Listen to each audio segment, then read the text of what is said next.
Tonight, convener of Fix the Country movement being prosecuted for treason alleges he was tortured while behind bars and claims politicians are using the security forces as their private militia.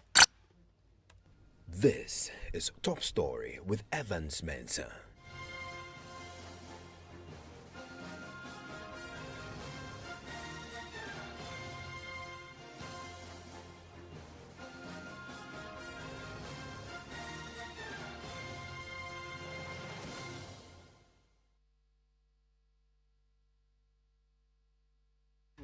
And Top Story is always brought to you by Vodafone and also by Prime Insurance. We'll get you all the details you need on Top Story tonight.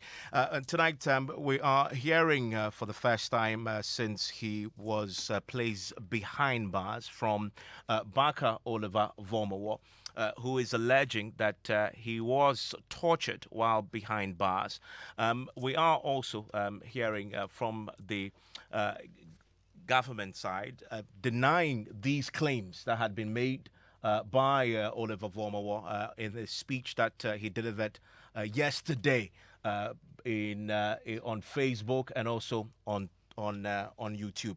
We'll get to the reactions pretty shortly. And as you know, he's facing charges of treason felony, and he has spent more than a month behind bars. We'll hear some of the things he's been saying pretty shortly when he got to speak in front of the cameras yesterday in this exclusive almost an hour, delivery that he made there. One of the things that he talks about is what he believes to be an impending victory for his side before, indeed, he was both captured and being put before court, charged with treason felony. I've emerged from jail twice, certain that we're on the right path. We must not lose sight of the fact that attempts to militarize our words and our voices, and those who are committed to break our front through violence and character assassination will not stop. We are on the precipice of victory against the bleak and defeated leadership.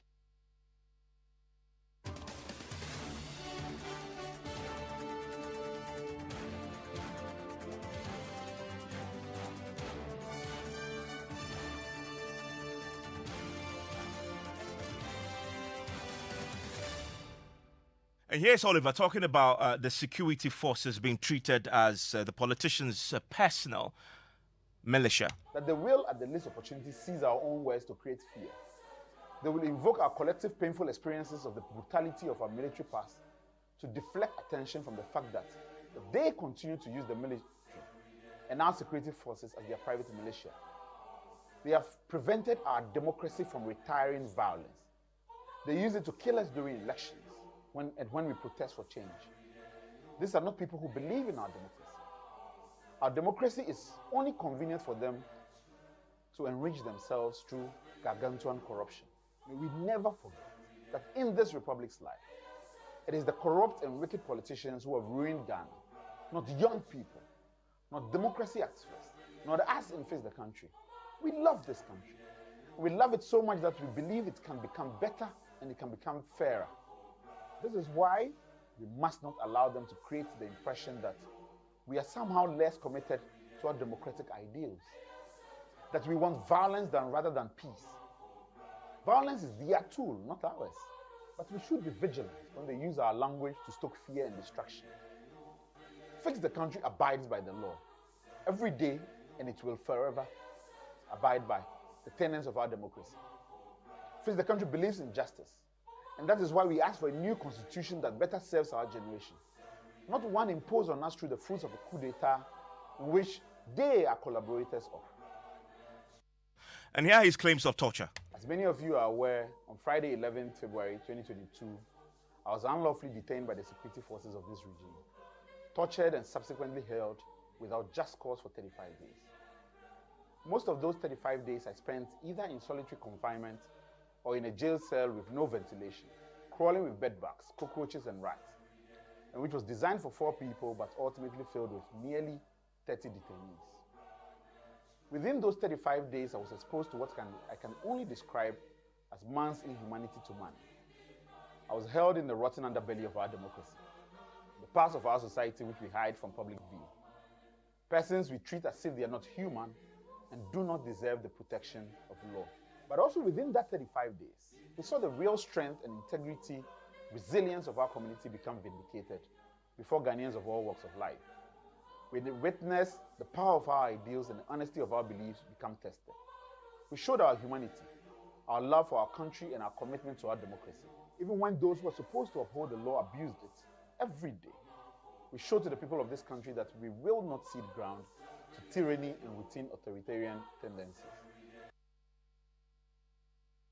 You had him there speaking in this brief address on YouTube and on Facebook. I want to bring in the Deputy Attorney General who's joining us on the telephone line right now, Ms. Alfred Chanyiba. Ms. Chanyiba, thank you for your time here on Top Story. Thank you, my brother. You listened to him when he alleges that he was arrested and tortured. Was he tortured? Thank you very much. Yes, I've listened to him. I heard him use the word torture. If you look at our laws, if you take our constitution, Article 15, Clause 2 talks about torture. Number 2, Ghana is a state party to the Convention Against Torture and Other Inhuman Treatment. If you read the Convention Against Torture instrument, torture has been defined by Article 1. Torture simply means any act that a person does by inflicting severe pain or suffering, whether physical or mental. And such an infliction should be intentionally made. So, question: was he able to pinpoint any intentional conduct on the part of any of the state agencies to inflict severe pain or suffering on him? That's the first point. Second point, he talks about the conditions of the cells or the prisons. Certainly, that will not amount to torture. If he's talking about poor conditions in our cells or in our prisons, then we may have a point, because it's not a new thing. It's an issue that every government has been trying to resolve. But talking about torture, I beg to differ, unless it provides other evidence. So you're using a legal definition of torture. Of course, it doesn't provide any details of what exactly the torture he talks about. You say he has to provide further and better particulars? Exactly. Because from what I've listened to, he's talking about a cell meant for 3, keeping about 13. That will amount to torture. That may amount to, if that's actually the case, that may amount to poor prison or cell conditions. You may complain about that. He is not the only very person who has been to cells or to a prison facilities. I've known people who've been to prison. They've come back. They've seen the conditions there, and then they are trying to also bring something back so that they can improve the conditions in the cells and the prisons. He may have a point there. We don't have 100% prison conditions or cell conditions in Ghana due to, of course, resource constraints. But every government has been trying to make sure that we get the best out of it in the circumstance before ourselves. But talking about torture, unless it comes up with better particulars, I think what he has done so far does not amount to any aspect of torture. I mean, since he raises it, thankfully your ministry is not only Attorney General, but it's also Ministry for Justice. Is this something, have you spoken to the officers who were directly responsible for him? At Yes. least? And what did they tell you?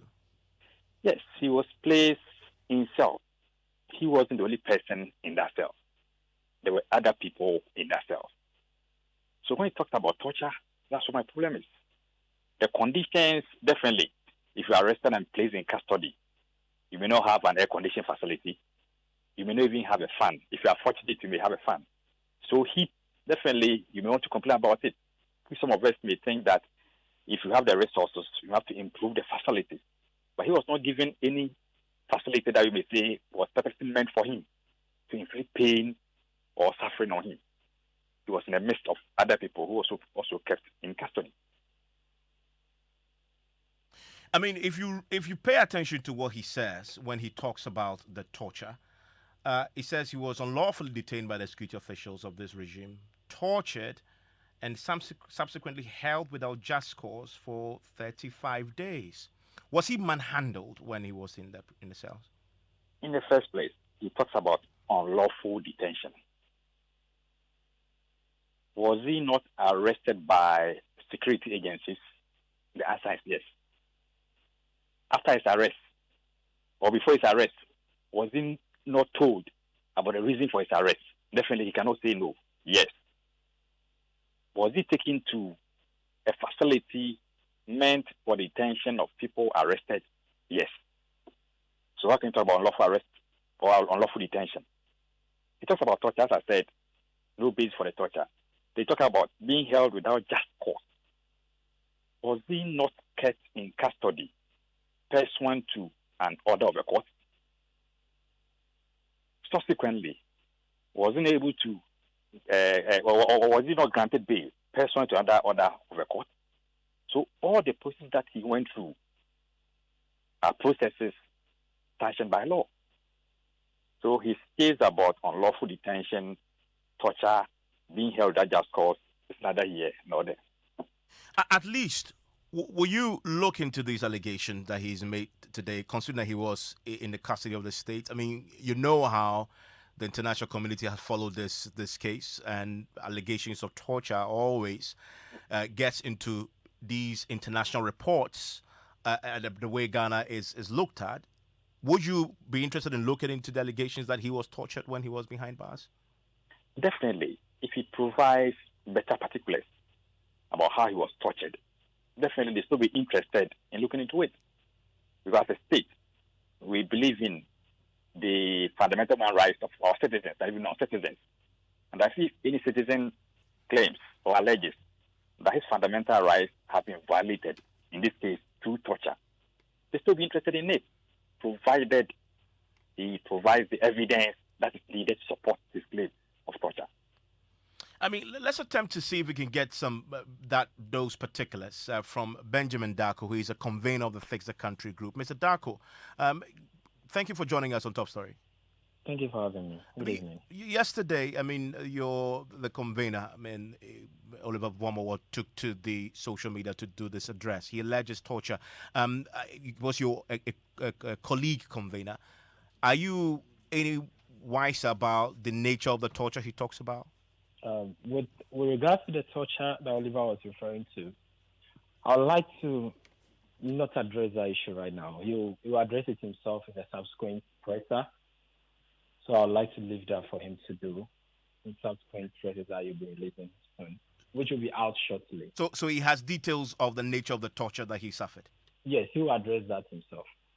I mean, just clarifying, I'm pretty sure you've heard him. So he has the details that he'll be putting out? Yeah, like I said, he's going to address those issues in a subsequent presser. Stay with me. Let me wrap it up with the Deputy Attorney General. Also, you hear him talk about, Mr. Chianyebua, that the military and the security forces have become personal militia to the politicians, and they have been used to abuse, innocent people who are simply asking for justice and a better Ghana. He actually talks about that coup mongering isn't what will expose you, but rather the mismanagement of the economy. Yeah, I think he's missing so many things. He's talking about politicians using the military and other security forces as private militias.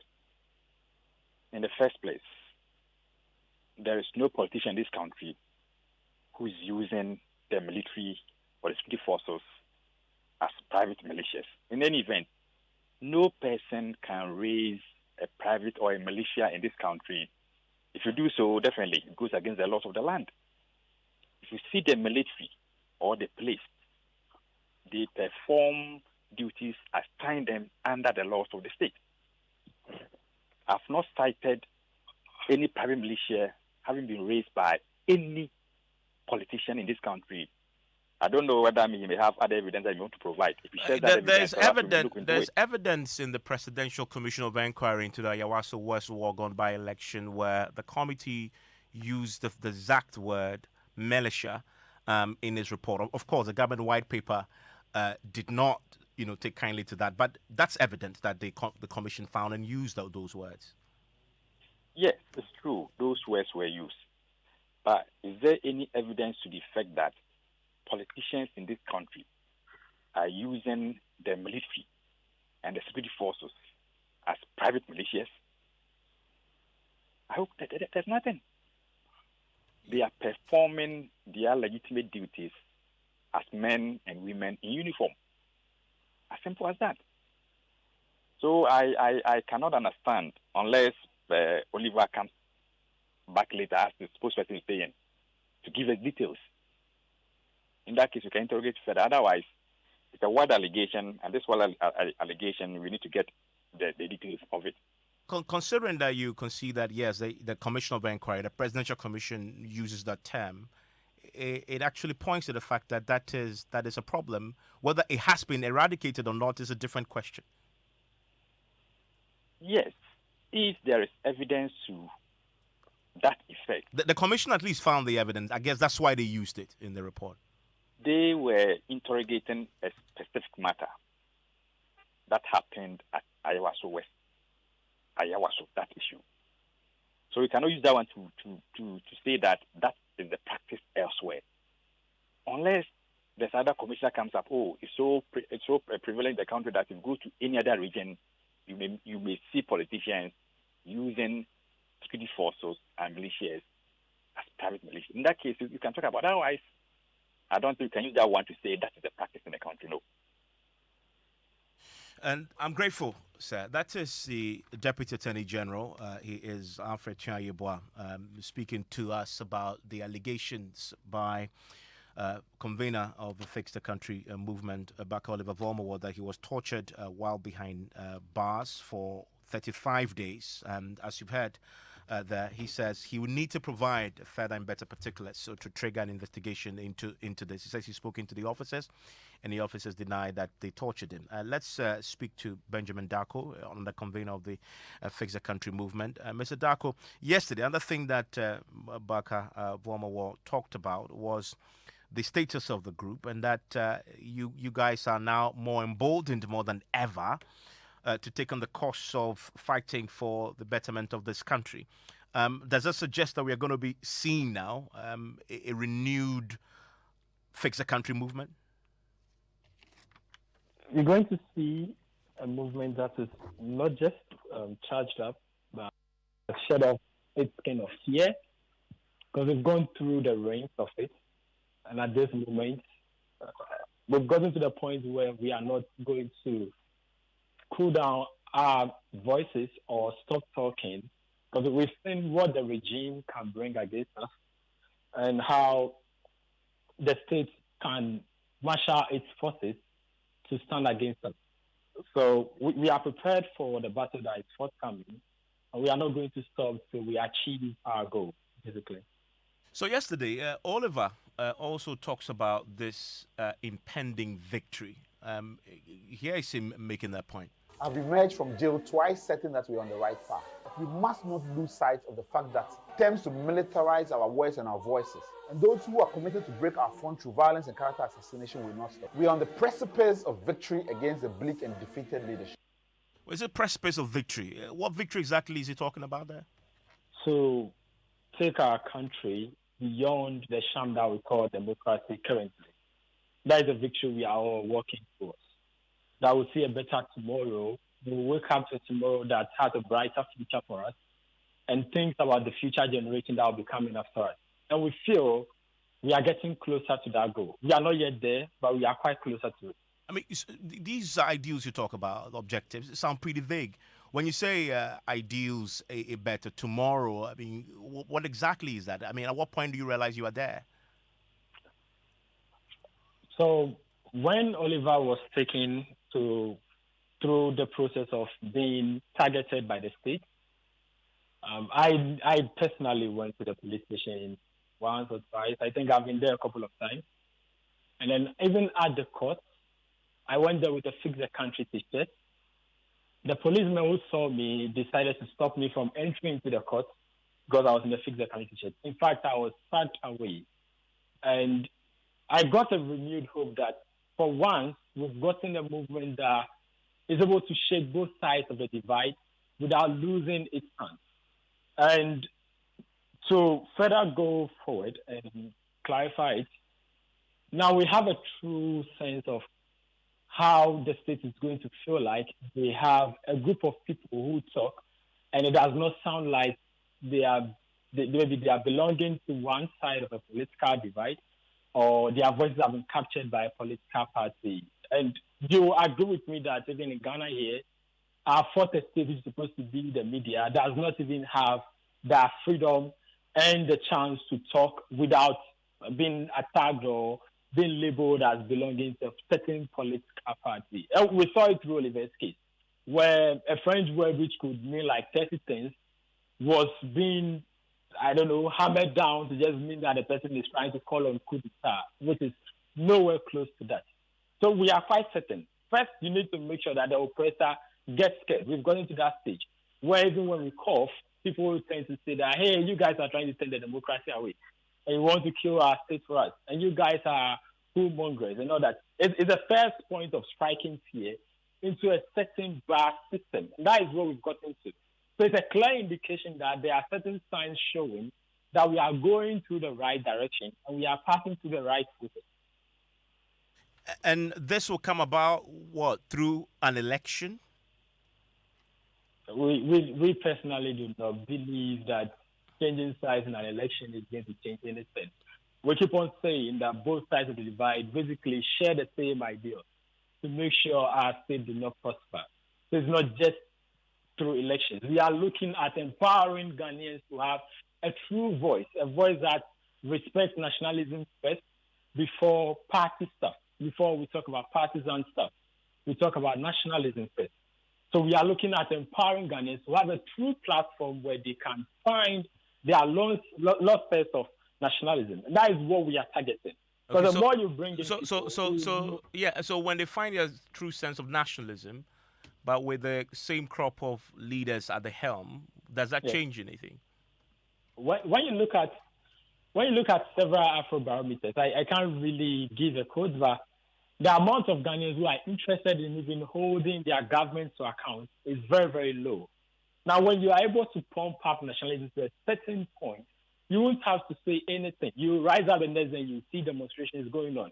You rise up the next day and you realize that we have more dissenting voices in our communities. These are elements that we need to make sure that democracy becomes better.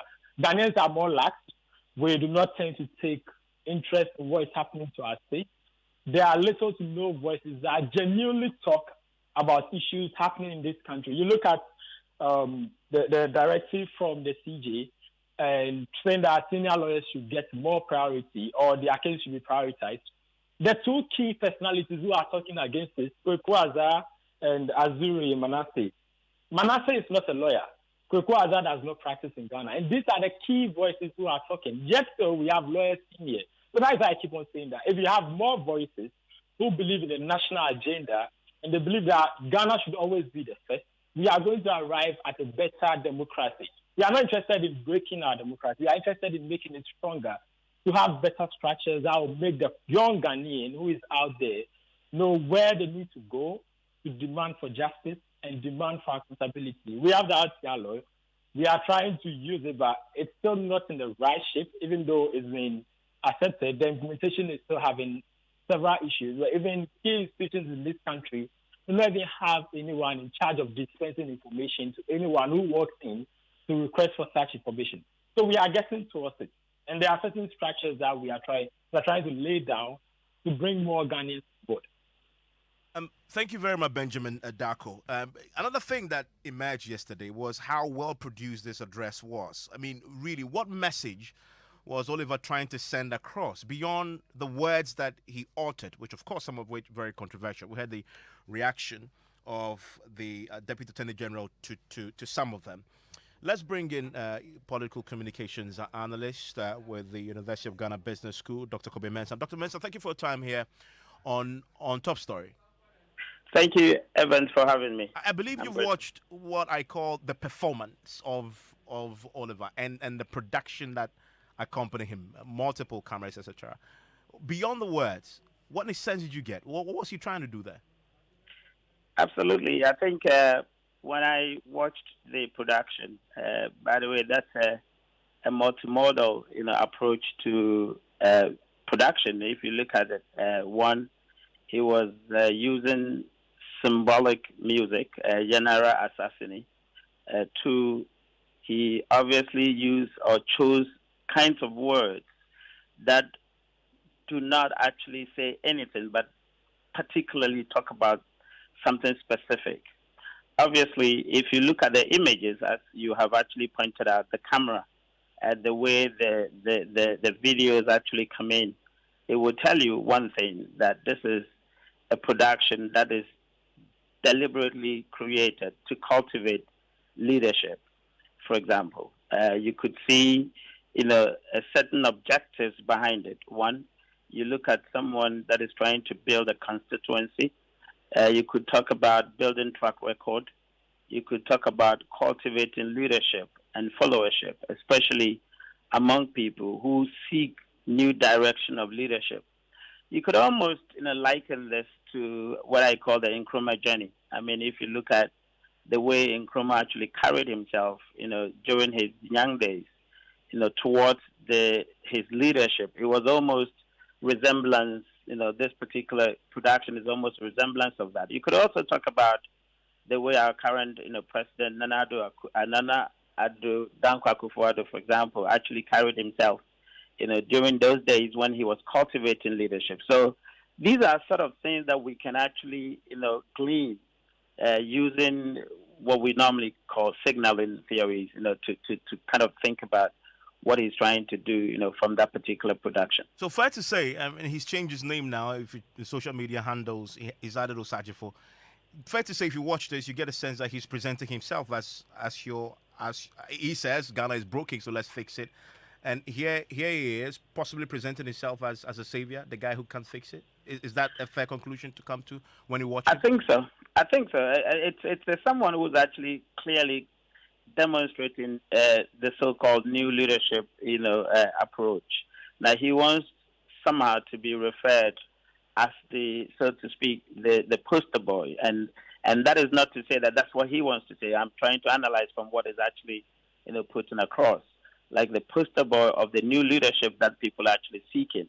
Remember, when you listen to the introduction of the video, he talks about fellow citizens, and then he honed in to talk about the youth, obviously, the fix the country.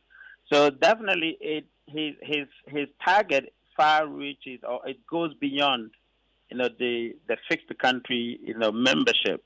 It goes beyond the youth, and it far reaches, those who want to seek or who are seeking new leadership in this country. And that is exactly what he's trying to paint, yes.